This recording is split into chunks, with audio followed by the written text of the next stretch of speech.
तो दोस्तों, स्वागत है आपका एक और रोंगटे खड़े कर देने वाले वीडियो में। भाई, आज का एपिसोड लिटरली बवाल है। जहां एक तरफ डोग्जा एस्मोडियस के खौफनाक चंगुल में फंसा हुआ था और उसकी तलवार की पावर भी खत्म हो चुकी थी, वहीं डोग्जा ने जुंगयुक के 49वें जन्म के सीक्रेट्स का इस्तेमाल करके एस्मोडियस को ऐसा हिलाया कि वो बिना हमला किए पीछे हट गई। पर असली धमाका तो तब होता है जब डोग्जा वापस अपने असली शरीर में आता है और उसे मिलता है विश पास। भाई, गवर्नमेंट एसोसिएशन के घमंडी बुढ़े डोग्जा को मारने के लिए तैयार थे, पर डोग्जा ने अपनी उस एक विश से पूरे कॉस्मिक सिस्टम का पासा ही पलट दिया। वीडियो को एंड तक देखना। चलिए सीधे शुरू करते हैं। तो भाई, कहानी वहीं से शुरू होती है जहां घाटी की हवा इतनी भारी हो चुकी थी कि कोई मामूली इंसान होता तो लिटरली दम तोड़ देता। आयरिस की बॉडी में सिंक्रोनाइज अपना डोग्जा सामने खड़ी उस तबाही की देवी को घूर रहा था। एस्मोडियस, डोग्जा ने बेहद ठंडे लहजे में उसका नाम पुकारा। वो डेमन किंग, जो पल पल अपना रूप बदल रही थी, डोग्जा की आवाज सुनकर अजीब सी दीवानी मुस्कान के साथ मुस्कुराई। वो डोग्जा के और करीब आई और अपनी बनावटी मीठी आवाज में बोली, आह, प्लीज मेरा नाम एक बार फिर से लो, बस सिर्फ एक बार और। इधर भाई, डोग्जा का दिमाग 200 की स्पीड से दौड़ रहा था कि यहां से जिंदा बचने के क्या चांसेस हैं। जैसा मैंने सोचा था, ब्यूरो के इस सिनारियो के नियमों ने भले ही इसकी पावर कम की हो, पर यह अभी भी 72 डेमन किंग्स में सबसे टॉप पर आती है। इसने मुझे किसी अलग डायमेंशन में खींचने की जहमत तक नहीं की। ये जो दम घोंटू प्रेशर है ना, ये बस इसकी मौजूदगी का मामूली असर है। डोग्जा के हाथ तलवार की मूठ पर कस गए। और हद तो ये है भाई कि ये आफत इसकी असली ताकत का सिर्फ 10% है। अगर मुझे इस एस्मोडियस और बाकी बचे गॉड से एक साथ लड़ना पड़ा तो मेरा चैप्टर यहीं क्लोज हो जाएगा। मुझे सिस्टम के लॉक होने से पहले बाजी पलटनी होगी। पर इससे पहले कि डोग्जा कोई प्लान बना पाता, एस्मोडियस ने कैजुअली अपना नाजुक हाथ हवा में लहराया और खिलखिलाकर हंस पड़ी। ओहो, मेरे प्यारे नौसिखिए बच्चे, अपने इस छोटे से दिमाग पर ज्यादा जोर मत डालो। इस पूरे जोन में हमारे इस प्राइवेट डिनर को डिस्टर्ब करने के लिए अब कोई दूसरा गॉड जिंदा बचा ही नहीं है। तुम्हारा वेट करते करते मुझे थोड़ी भूख लगी थी, तो मैंने उन सबको लिटरली जिंदा चबा लिया। और भाई, बिल्कुल सही टाइम पर सिस्टम ने गवाही दे दी। Some traditional constellations of the Gourmet Association are loudly condemning Asmodeus's unsanctioned gluttony, यानी गवर्नमेंट एसोसिएशन के पुराने बुढ़े गॉड्स एस्मोडियस की इस भुक्खड़ आदत पर चिल्ला रहे थे। A few chaotic constellations of the Gourmet Association are utterly delighted by her sheer brutality. एस्मोडियस एक कदम और आगे बढ़ी और अपने होठों पर जीभ फिराते हुए हवा को ऐसे सूंघने लगी जैसे वो आयरिस के शरीर के स्वाद का अंदाजा लगा रही हो। मानना पड़ेगा भाई, किसी जिंदा कॉन्स्टेलेशन के इनकॉर्नेशन का टेस्ट सच में बहुत ही लाजवाब और यूनिक होता है। हालांकि तुम्हारी असली, बिना नर्फ हुई स्पिरिचुअल बॉडी के स्वाद के सामने तो ये कुछ भी नहीं है। तभी अचानक डोग्जा की स्क्रीन पर एक बड़ा सा रेड अलर्ट चमका। System alert, the unique special effects of Urin sword replica have officially concluded. Dokja ने मन ही मन मियामी फुलटू गाली बकी, धत्त साले की। वो 10 मिनट की टाइम लिमिट खत्म हो गई। अब इस तलवार के बिना मैं उस स्काई ब्रेकिंग स्वॉर्ड्समैनशिप को इस लड़की की बॉडी में यूज नहीं कर सकता। गेम ओवर भाई। पर डोग्जा ने अपनी सांसों को स्टेबल रखा और सीधे उस डेमन किंग की पागल आंखों में आंखें डालकर बोला, एस्मोडियस, तुम इतनी दूर इस बोरिंग सिनेरियो में सिर्फ एक लो टियर अवतार को खाने तो नहीं आई होगी, है ना? एस्मोडियस ने अपनी गर्दन को एक तरफ झुकाया। उसके काले बाल उसके कंधों पर बिखर गए। और तुम इस बात को लेकर इतने श्योर कैसे हो सकते हो मेरे छोटे राजा? डोग्जा ने आयरिस के चेहरे पर एक बेहद शातिर और नुकीली स्माइल लाते हुए कहा, क्योंकि अगर तुमने मुझे यहां मार दिया तो आने वाली जाइंट फेबल से तुम्हारा पत्ता हमेशा के लिए कट जाएगा। मैं ऑलरेडी तुम्हें उस पूरी कहानी का पूरे 30% शेयर देने का वादा कर चुका हूं। तो फिर इतनी दूर आकर किसी सड़क छाप गुंडे की तरह बिहेव क्यों कर रही हो? ये सुनते ही एस्मोडियस की वो नटखट स्माइल पलक झपकते ही गायब हो गई और उसकी आंखों में एक खौफनाक सन्नाटा छा गया। हमारे बीच ऐसा कोई ऑफिशियल बॉन्डिंग कॉन्ट्रैक्ट साइन नहीं हुआ है किम डोग्जा, जो ये साबित करे कि वो 30% शेयर सिर्फ मेरे ही होंगे। क्या बात है? क्या स्टार स्ट्रीम के बाकी एलीट गॉड्स के सामने सर्वाइव करने का तुम्हारा कॉन्फिडेंस डगमगा रहा है? डोग्जा ने अपनी आंखें छोटी की और उसकी किलिंग इंटेंट का जवाब उसी के लहजे में देते हुए बोला, क्या तुम मुझे सरेआम भड़काने की कोशिश कर रही हो? एस्मोडियस डोग्जा के इतने करीब आ गई कि डोग्जा को उसकी आंखों की पुतलियों में कॉस्मिक डस्ट तैरती हुई दिख रही थी। वो बेहद धीमी और डरावनी आवाज में फुसफुसाई, अगर तुम सच में खुद को एक डेमन किंग कहते हो तो इस तरह गिड़गिड़ाना बंद करो। मुझसे ढंग से लड़ो और खून बहाकर अपना हक छीन कर दिखाओ। तभी डोग्जा ने जो पलटवार किया, उसकी आवाज में उसके ट्रू स्टेटस की गूंज थी। नहीं, तुम बहुत बड़ी गलतफहमी में हो एस्मोडियस। अगर मैं सच में चाहूं ना, तो मैं तुम्हें बिल्कुल इसी जगह जिंदा चबा सकता हूं। मुझे अपनी बात दोहराने पर मजबूर मत करो। अगर तुम्हें सच में मेरी कहानी खानी है तो आगे बढ़ो और मुझे अभी के अभी मारकर दिखाओ। भाई साहब, डोग्जा का ये धाकड़ और खतरनाक ब्लफ सीधे एस्मोडियस के कलेजे पर लगा। वो लिटरली शॉक के मारे अपनी आंखें झपकाने लगी और उसका चेहरा एक अजीब से मजेदार एक्सप्रेशन में बदल गया। उधर डोग्जा के दिमाग में यू जुंगह्यूक के 49वें रिग्रेशन का वो लेजेंडरी रिकॉर्ड कौंध रहा था। हमें एस्मोडियस से शुरू से ही अलग तरीके से डील करना चाहिए था। उस मॉन्स्टर्स को नॉर्मल पॉलिटिकल समझौते से सख्त नफरत है। उसे जो भी ऐसा बंदा मिलता है जो उसके सामने झुकने या टूटने से साफ मना कर दे, उसे पूरी तरह कुचलने का उसका पागलपन और बढ़ जाता है। पर वो तब तक हमला करने से हिचकिचाएगी जब तक वो उसकी असली गहराई न नाप ले। स्क्रीन्स चमकी। Your fundamental narrative understanding of the character Asmodeus has significantly increased. Omniscient reader's viewpoint stage 2 has been forcefully activated. तभी अचानक एस्मोडियस का वो अवतार अजीब तरीके से कांपने लगा, जैसे उसके अंदर की इच्छाएं उसके दिमाग की नसें फाड़ रही हों। मैं तुम्हें खाना चाहती हूँ। नहीं, मैं तुम्हें कुचलना चाहती हूँ। नहीं, ये बहुत ज्यादा है। उसने बिजली की स्पीड से हाथ बढ़ाया और आयरिस के बालों को पकड़कर डोग्जा का चेहरा अपने चेहरे के पास खींचा। हवा में प्रोबेबिलिटी का भयानक डिस्टॉर्शन होने लगा। पर तभी वो अचानक खिलखिलाकर जोर जोर से हंस पड़ी। बहुत बढ़िया। एस्मोडियस ने एक नाटकबाज की तरह सांस छोड़ते हुए आयरिस के बाल छोड़े। मैं इस बार के लिए तुम्हें छोड़ रही हूँ, मेरे छोटे राजा। पर एक बात अच्छे से याद रखना, daemon king of solvation, main scenario में हमारी अगली मुलाकात इतनी शरीफाना बिल्कुल नहीं होगी। अब भाई, डोग्जा ने एक मिलीसेकंड भी बर्बाद नहीं किया। जैसे ही वो भारी प्रेशर हटा, वो लिटरली बिजली की स्पीड से उस खौलते हुए ज्वालामुखी की चोटी की तरफ भागा। चोटी पर पहुंचकर उसने आयरिस का हाथ उठाया और बिना किसी झिझक के उस शापित सोने के ब्रेसलेट को सीधे उबलते हुए लावे के अंदर फेंक दिया। और भाई बूम, पूरा सिनेरियो का इंटरफेस सुनहरी रोशनी से ब्लास्ट हो गया। The sub scenario has been successfully completed. You have obtained a baseline reward of 150,000 coins. You have successfully acquired a brand new fable. Your official reputation within the Gourmet Association has greatly increased. First-person side character viewpoint has been deactivated. और शून्य एक जोरदार झटके के साथ डोग्जा की consciousness उस काली घाटी से बाहर निकली और सीधे गवर्नमेंट एसोसिएशन के VIP हॉल में बैठे उसके असली शरीर के अंदर वापस आ गई। उसके ठीक बगल में बैठा मास प्रोड्यूसर जोर से हंसा। नौजवान, मानना पड़ेगा भाई, मुझे नीचे तुम्हारा वो छोटा सा नाटक देखने में बहुत मजा आया। डोग्जा ने कमजोरी से अपना सिर झुकाया और अपने असली सीने को पकड़ लिया जहां सिंक्रोनाइजेशन के दर्द की लहरें उठ रही थीं। ये सब आपकी सही टाइम पर की गई मदद की वजह से हुआ है एल्डर। मास प्रोड्यूसर ने अपनी ड्रिंक को घुमाते हुए थोड़ी भौहें सिकाड़ी। तुम लिटरली किस बारे में बात कर रहे हो भाई? डोग्जा ने खांसते हुए अपने सफेद कोट के कॉलर को पीछे हटाया, जहां उसकी स्किन पर एक चमकता हुआ कॉस्मिक स्कार बना हुआ था जो उस सिंक्रोनाइजेशन की कीमत थी। वो बोला, उफ, high tier healing items use करने के बाद भी ये बहुत दर्द कर रहा है। मैं इस तलवार के बारे में बात कर रहा हूं। मास प्रोड्यूसर के होठों पर एक समझदार स्माइल आई। भाई, हमारे इस बिजनेस में सारा खेल परफेक्ट टाइमिंग का ही है। अब कौन प्रेडिक्ट कर सकता था कि यूरिन स्वॉर्ड रेप्लिका जैसा एक रेयर और कीमती वेपन आज ही के दिन मार्केट प्लेस पर बिकने के लिए आ जाएगा। डोग्जा एक थकी हुई हंसी हंसा। मजे की बात तो ये है भाई, जैसे ही मैंने टोकेबी बैग का इंटरफेस खोला, वो literally top newly recommended item की लिस्ट में सबसे ऊपर था। साला पूरा सिस्टम ही फिक्स है। मास प्रोड्यूसर ने एक ठंडी सांस ली और हॉल में बुदबुदाती भीड़ को देखते हुए सीरियस होकर बोला, खैर जो भी हो भाई, अब चीजें तुम्हारे लिए बहुत ज्यादा कॉम्प्लिकेटेड होने वाली हैं। और भाई, बिल्कुल उसी पल हॉल में बैठे उन खूंखार गॉड्स की भारी और गुस्से से भरी आवाजें गूंजने लगीं। ये साला कौन घमंडी नौसिखिया है जो खुद को डेमन किंग ऑफ सॉल्वेशन कह रहा है? एक मामूली नए गॉड की इतनी हिम्मत कि वो इस फेस्टिवल के ट्रेडिशनल ब्रॉडकास्ट में उंगली करे? सिस्टम ने तुरंत दुश्मन गॉड्स की लिस्ट दिखाई। The constellation Brash Swarm Predator is openly revealing intense hostility toward you. Tranquil Island Gourmet is glaring furiously at your position. डोग्जा ने बाहर से खुद को एकदम शांत रखा, पर इनसाइड उसका दिमाग पूरी तरह एक्टिव था। सिनेरियो भले ही खत्म हो गया हो, पर इन बोर हो चुके बुढ़े गिद्धों के लिए मेरा अस्तित्व अभी भी सिर्फ एक टाइम पास का तमाशा है। और अब इस कमरे की हर एक आंख सिर्फ मुझ पर टिकी है। ये सब देखना चाहते हैं कि मुझे जो वो जैकपॉट इनाम मिला है, मैं उसका यूज कैसे करता हूँ। तभी स्क्रीन चमकी और उसका रिवॉर्ड फाइनल हुआ। You have officially gained full ownership of the wish pass according to your prior contract with incarnation Iris. You may now make one official wish within the strict boundaries of plausibility allowed by the gourmet association bylaws. Dokja ने अपनी उंगलियों को घुटने पर थपथपाते हुए सोचा, probability की boundaries? इसका मतलब साफ है कि मैं ये विश नहीं मांग सकता कि इस कमरे के सारे दुश्मन गॉड्स अभी के अभी तड़प कर मर जाएं या वो जबरदस्ती मेरे नेबुला में शामिल हो जाएं। ऐसा करने से यहाँ के प्रोबेबिलिटी लॉस पूरी तरह टूट जाएंगे। सिस्टम की वार्निंग आई।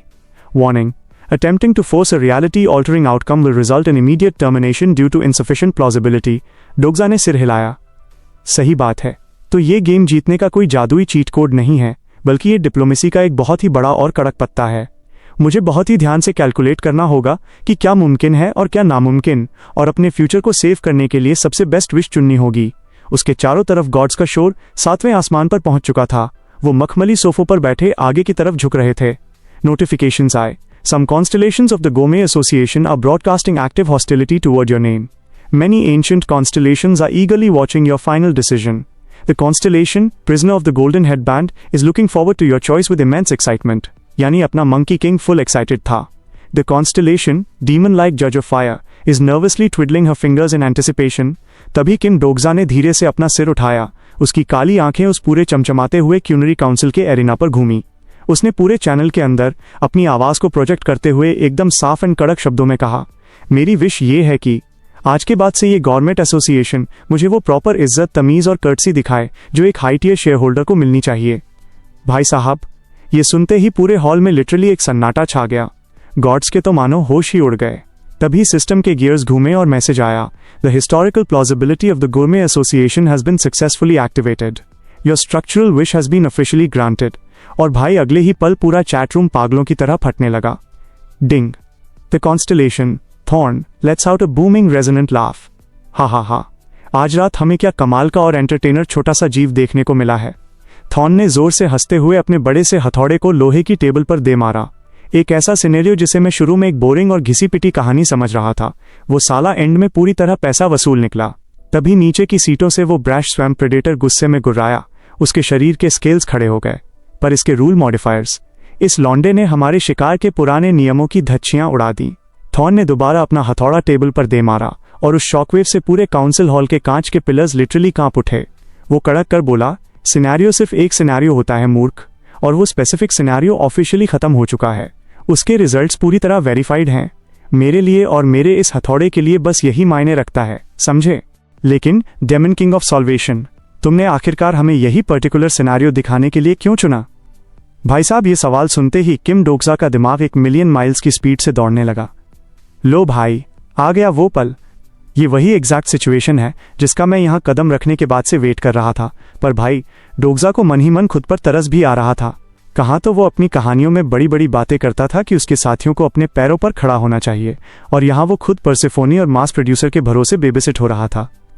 क्लासिक किम डोग्जा भाई हमेशा किसी न किसी कड़क मुसीबत में फंस ही जाता है। उसने तेजी से अपनी अगली चाल कैलकुलेट की। मैं ऐसा क्या बोलूं जिससे इन घमंडी राइस मॉन्स्टर्स को मुझ में थोड़ा इंटरेस्ट आए? क्योंकि चलो लिटरली प्रैक्टिकल बात करते हैं। स्टार स्ट्रीम का कोई भी मिथ ग्रेड गॉड किसी नए नवेले लड़के की हेल्प सिर्फ इसलिए नहीं करेगा क्योंकि वो सरेआम चिल्ला दे कि सुनो भाई, वो डेमन किंग सिलेक्शन होने वाला है ना, तो मुझे थोड़े वोट्स चाहिए थे। पर तभी डोग्जा के अंदर कुछ बहुत ही गहरा और दबा हुआ सीक्रेट क्लिक कर गया। लाइफ में पहली बार डोग्जा ने अपनी वो शातिर कैलकुलेशंस बंद कर दी। उसने उन नकली डिप्लोमेटिक जवाबों और चालाक झूठों को साइड में रखा और सीधे उस अनफिल्टर्ड कड़वे सच को बाहर निकाला जो सालों से उसके सीने पर पत्थर की तरह भारी बैठा था। उसे एक ऐसे शख्स की याद आई जो उससे बहुत पहले इसी अकेले और खौफनाक रास्ते पर चल चुका था। एक ऐसा बंदा जो हजारों जन्मों में फेल हुआ, हताश हुआ, टूटा, पर फिर भी पागलों की तरह उस अकेले रास्ते पर स्टबर्न होकर चलता रहा। उस याद ने डोग्जा की आत्मा में एक सच्ची एंड कड़क चिंगारी सुलगा दी। डोग्जा ने अपना सिर उठाया और पूरे हॉल में साफ और बुलंद आवाज में डिक्लेयर किया, मैं एक बिल्कुल नई फेबल बनाऊंगा। एक ऐसी कहानी जो स्टार स्ट्रीम के पूरे इतिहास में आज तक कभी वजूद में ही नहीं आई। भाई साहब, ये सुनते ही पूरे क्यूनरी काउंसिल के गॉड्स डोग्जा को ऐसे घूरने लगे जैसे उसके सिर पर 2 सींग उगाए हों। तभी एक पुराना ट्रेडिशनल गॉड पूरी तरह कंफ्यूज होकर बुदबुदाया, अरे एक्सक्यूज मी, क्या बकवास है भाई? इस नई फेबल का लिटरली मतलब क्या है? क्योंकि भाई वेज ऑफ सर्वाइवल के बेसिक रूल्स के मुताबिक आज के जमाने की हर कहानी पुराने जमाने के ओरिजिनल मास्टरपीस का सिर्फ एक रिसाइकल किया हुआ टुकड़ा है। यहाँ कुछ भी नया नहीं है भाई, सब कुछ एक रिमिक्स है। और लो भाई, इसके बाद तो उस हॉल में डोग्जा पर सवालों की ऐसी बौछार होने लगी जैसे क्रिसमस के डिनर पर आपके खड़ूस रिश्तेदार आपसे नौकरी और शादी के सवाल पूछ रहे हों। अच्छा भाई, तो तुम्हारी इस शानदार नई फेबल में कोई ओवरपावर्ड सोर्ड मास्टर भी है क्या? एक गॉड ने मजे लेते हुए तंज कसा। डोग्जा ने बड़े ही कैजुअली अपना सिर हिलाया। हाँ बिल्कुल है। ओके, और कोई आर्चमेज? श्योर भाई, चलो उसे भी लिस्ट में डाल देते हैं। अच्छा, कोई रीइनकॉर्नेटर? यप, वो भी है। और कोई एसएसएस ग्रेड का ग्रेट हंटर? डोग्जा के होठों पर एक शातिर स्माइल आ गई। भाई, मुझे पर्सनली वो लोग बहुत पसंद हैं जो अपने रिवॉर्ड्स के लिए जी तोड़ मेहनत करते हैं। तो हाँ भाई, क्यों नहीं, हंटर भी रख लो। ओहो, फिर तो एक रिटर्नर भी होगा ही, राइट? अब तक तो डोगजा के दुश्मन गॉड सरेआम उसका मजाक उड़ाते हुए ठहाके मारने लगे थे। अरे छोटे बच्चे, जरा रुको, क्या तुम बेशर्मी से उन्हीं घिसे पिटे मास प्रोड्यूस्ड कबाड़ कॉपियों को दोबारा रिसाइकल नहीं कर रहे हो जो हर एक लो टियर का राइटर यूज करता है? सोड मास्टर्स, आर्चमेज, रीइनकॉर्नेटर्स, रिटर्नर्स, भाई ये तो लिटरली किसी भी बेसिक एनीमे प्रोटैगनिस्ट का स्टार्टर पैक 101 है। इसमें खाक कुछ नया है। तभी डोगजा ने ऐसा पलटवार किया कि उसकी आवाज एकदम भारी और अनम्य हो गई। किसी फेबल को नया बनाने के लिए उसमें बिल्कुल अनदेखे एलिमेंट्स डालना जरूरी नहीं है भाई। यहाँ तक कि वो लेजेंडरी फर्स्ट जनरेशन की फेबल्स जिन्हें आप सब अपनी छाती से लगाकर रखते हैं, वो भी इन्हीं मामूली आम टुकड़ों से मिलकर बनी थीं। जो चीज़ उन्हें दुनिया से अलग बनाती थी वो था उनके पीछे का वो गहरा मकसद और फीलिंग जिसके लिए उन सारे टुकड़ों को एक साथ लाया गया था। ये सुनते ही वो दलदल वाला घमंडी गॉड पूरी तरह चिढ़ गया और जोर से थूका, तो साले नौसिखिए, तुम अपनी इस घटिया मॉडर्न बकवास की तुलना हमारे उन ओरिजिनल मास्टरपीस से करने की जुर्रत कर रहे हो? डोगजा ने बस अपना सिर हिलाया। बिल्कुल नहीं भाई, मैं यहाँ कोई बहुत बड़ा आर्ट क्रिएट करने की कोशिश नहीं कर रहा हूँ, वो मेरा पॉइंट ही नहीं है। तभी महफिल के बीच से एक एलीट आइस क्वीन उठ खड़ी हुई। उसकी आवाज में बर्फीला और शाही घमंड साफ झलक रहा था। कितना बेतुका है, कितनी बकवास बात है। तो फिर हमें बताओ छोटे तारे, तुम्हारी इस कहानी में ऑफिशियली और फंक्शनली ऐसा क्या नया है? डोगजा उसकी उस बर्फीली और जानलेवा निगाहों के सामने एक सेकंड के लिए भी नहीं डिगा। उसने सीधे उसकी आंखों में देखा और कहा, मेरी फेबल में जो सबसे नया है वो ये है, मेरी इस कहानी का अंत स्टार स्ट्रीम के सारे सिनारियोज को हमेशा के लिए खत्म कर देगा। भाई साहब, ये सुनते ही उस आलीशान बैंक्वेट हॉल में लिटरली कयामत आ गई। पूरा हॉल चीख पुकार से गूंज उठा। एक गॉड ने तो शौक के मारे अपनी ड्रिंक ही मुंह से बाहर थूक दी और खांसते हुए चिल्लाया, क्या इसने अभी अभी सारे सिनेरियोज को खत्म करने की बात कही? साला ये लड़का 100% पागल हो चुका है। दूसरा गॉड अपने पड़ोसी के कान में फुसफुसाया, चलो भाई, फाइनली गवर्नमेंट एसोसिएशन को इस साल का अपना सबसे बड़ा साइको और क्रेजी बास्टर्ड मिल ही गया। पर अपना डोगजा? वो आराम से खड़ा मुस्कुरा रहा था, क्योंकि भाई उसे अच्छे से पता था कि इस पूरे कमरे में एक से बढ़कर एक पागल बुढ़े भरे पड़े हैं, तो वो भी यहाँ बिल्कुल परफेक्ट फिट बैठता है।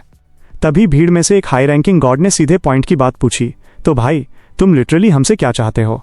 क्या तुम यहाँ स्टेज पर खड़े होकर किसी मासूम बच्चे की तरह हमसे ये कहने आए हो कि चलो दोस्तों, सब एक दूसरे का हाथ पकड़ते हैं और शांति से एंड की तरफ मार्च करते हैं?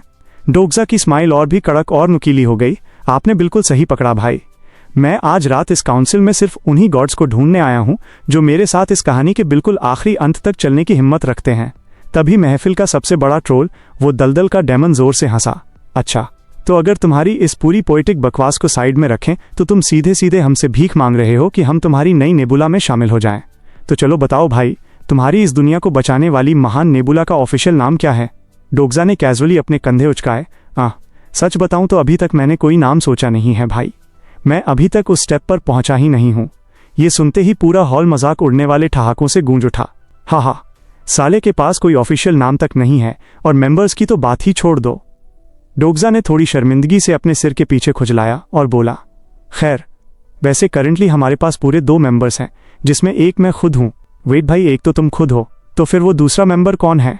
क्या वो भी हमारी तरह कोई हाई रैंकिंग गॉड है? डोगजा ने भीड़ की तरफ देखा। नहीं भाई, ऐसा बिल्कुल नहीं है।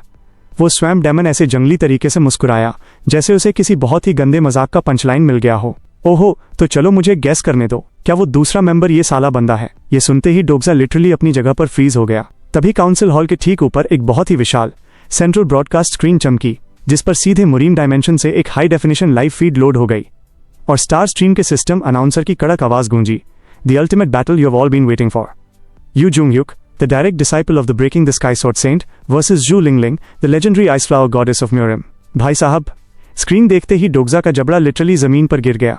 दुनिया में इतने सारे लोगों में से जुंगयुक का सामना सीधे उससे होने वाला था, क्योंकि भाई वेज ऑफ सर्वाइवल के ओरिजिनल रिकॉर्ड्स के मुताबिक ये झू लिंगलिंग कोई ऐरी गैरी बंदी नहीं थी, बल्कि मुरीम की एक बेहद खौफनाक और ट्रांसेंडेंट पावर हाउस थी, जिसे हराने के लिए खुद जुंगयुक को भी अपनी जान की बाजी लगानी पड़ती थी। पर डोगजा इस वक्त इंप्रेस होने से ज्यादा कंफ्यूज था कि साला ये लाइव फीड अचानक मेन स्क्रीन पर कैसे आ गई। ये आना क्रॉफ्ट की चाल तो बिल्कुल नहीं लग रही थी।